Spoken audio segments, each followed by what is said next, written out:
Stephen, what are you expecting of your trip to Cowdenbeath tomorrow? We're expecting a tough game. We're expecting to play a team that will be desperate to knock us out and provide that heroic performance. We expect a really tough game.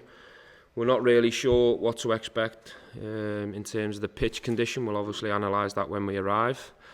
We're expecting a lot of Rangers fans to turn up, and we're hoping that it becomes a very exciting cup tie. It's one of those where you look at it on paper and it could be a classic banana skin, but you'll have dealt with a lot of those as a player. How do you mentally approach them from the point of view of not being complacent? Well, I think first and foremost you show your opposition respect. I'm sure they'll have a game plan for us, and I'm sure they'll be working very, very hard to do everything they can to knock us out. But for us, obviously, we focus on our game plan, and we've been preparing for Cowdenbeath as if it's going to be a tough cup tie. I think first and foremost in these situations you show your opposition manager and players respect. How beneficial has this break been, and the training camp obviously, and how energised do you feel everybody is ready to go again? Well, I think first and foremost the break came at a very good time for us. We'd played 38 games and the schedule was brutal at times, so I felt as if the players needed that rest physically and mentally. The same for myself. Games were smacking us in the face every 3-4 days.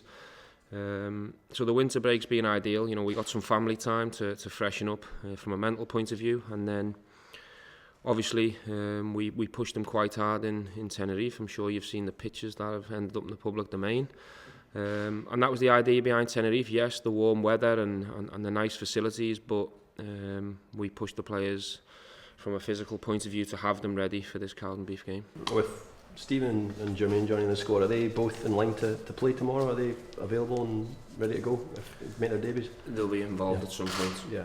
In terms of, you've obviously got Glenn and Jordan Jones on pre-contracts. In terms of Glenn coming in this month, we know there's been dialogue. Is that any closer? Do you know? Glenn's still a Dundee player, and Jordan's still obviously a Kilmarnock player. So I won't be speaking about them two. All I'll say is that us as a club have asked both of them players to be professional and respect the clubs that they're at. In terms of the squad, the players that are here that may or may not go out, there's been suggestions that Joe Worrell might get recalled by Nottingham Forest now that they've got a new manager. And have you had any conversations with them at all? Yes, we've spoke to Nottingham Forest. I think in the deal they had up until the 7th to call Joe back, and we never heard nothing from it. So Joe will remain here till the end of the season. He's a player who's done really, really well for us. I thought he was excellent in the last game in the Old Firm. So Joe will stay with us for the remainder of the season. If they were to make a request, that would be something.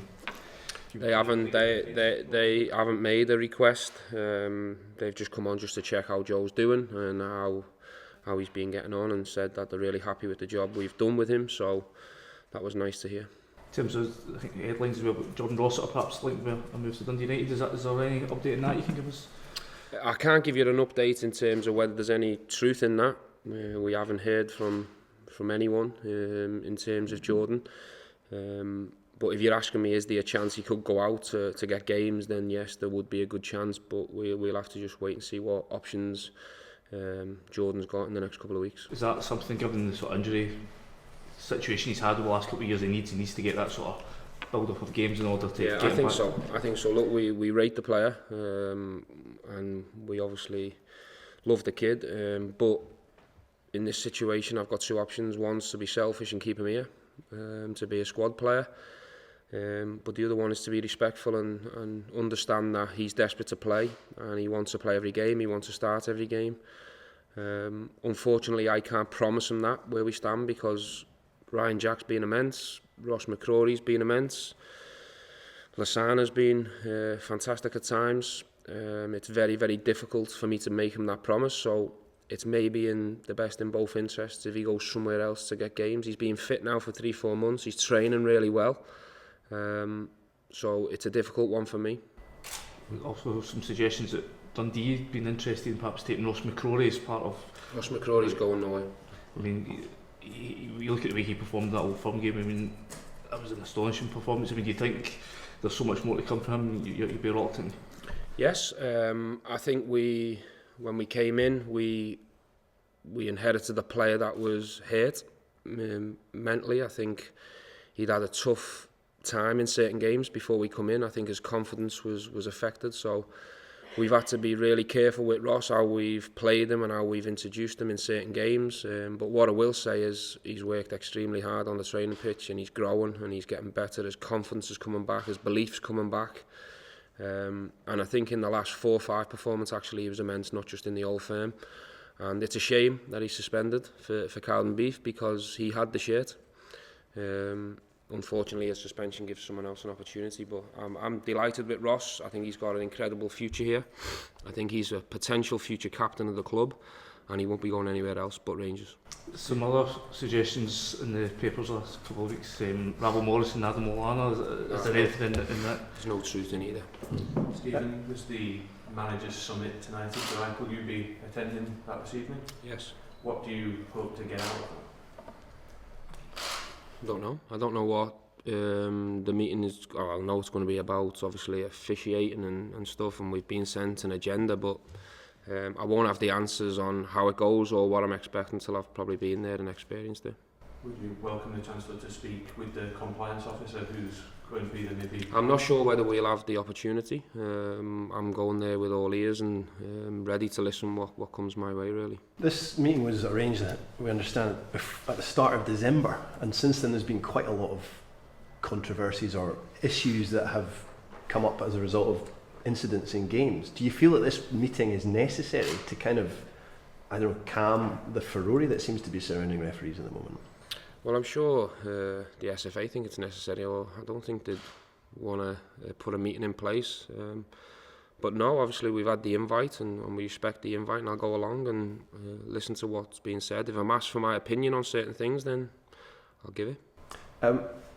Changing tack slightly, what do you make of this Spygate story, which has cropped up the last couple of days? Is that something that's surprised you at all, what Bielsa's been saying? Yeah, it's been a surprise, because obviously we want to protect the integrity of the game, and I'm certainly one who believes in fair play and respect, and I think Leeds have overstepped the mark in this case, but it's none of my business, thankfully. It doesn't involve my team. I felt for Frank, of course, but it is what it is. Is it something you've ever experienced through your playing career, ever spotted somebody in the bushes sort of taking a peek at? No, it's not something I've experienced personally, but I think you've always got to be on your guard. I think in football, it's natural that you're always trying to get any advantage you can, and you're always taking into consideration to try and protect your team and your tactics and your game plan.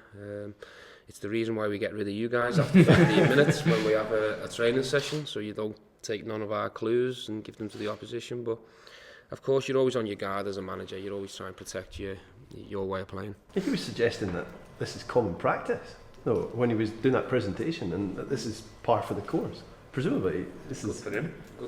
No. It's not my way to do it, to send someone to other people's training grounds, but there's not a law in place, and until there's a law in place it could happen again. I think the rules that the people at B need to adapt the rules and get a rule in place for that kind of behaviour, in my opinion.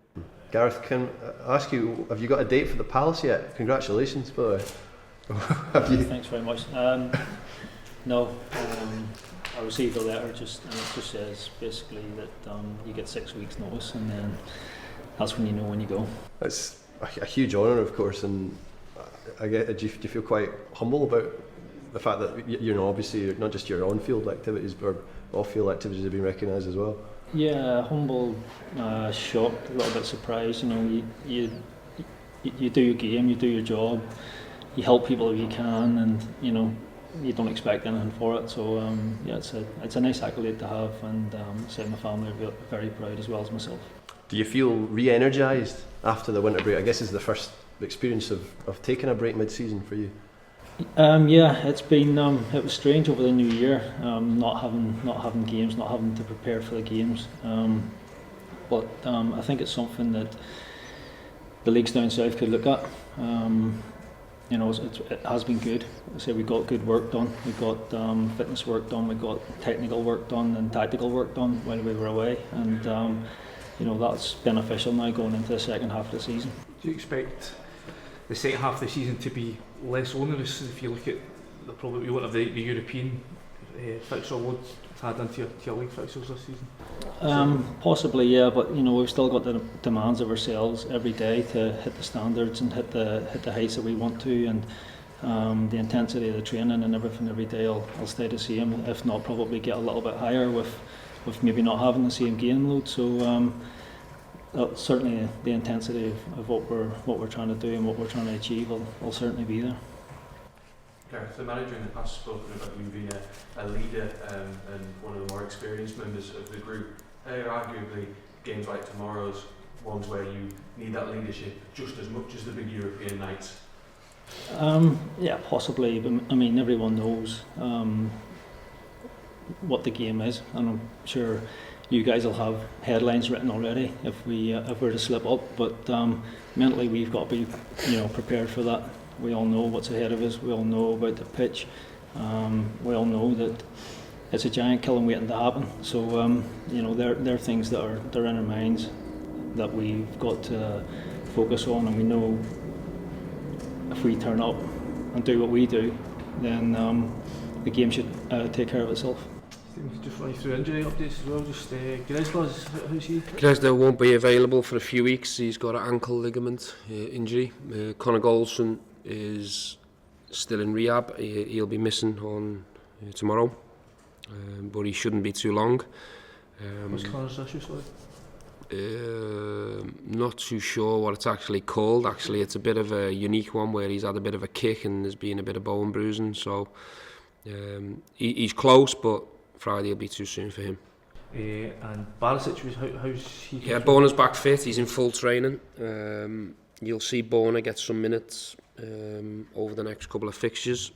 And the idea for him is to just try and get him available for 90 minutes in the coming week, but he is back available with the squad. And the longer term ones, Graham and Jamie, how are they progressing? Yeah, progressing well. Obviously Jamie's long term, you're looking at the back end of the season before if you're going to see him. Hopefully he keeps progressing. We could see him around the end of April maybe, or in the final fixtures before the end of the season. We'll see. Graham obviously will be back quicker than that. He's progressing well. He's out running now with the physio, but he won't be available for in January and maybe February. We'll see.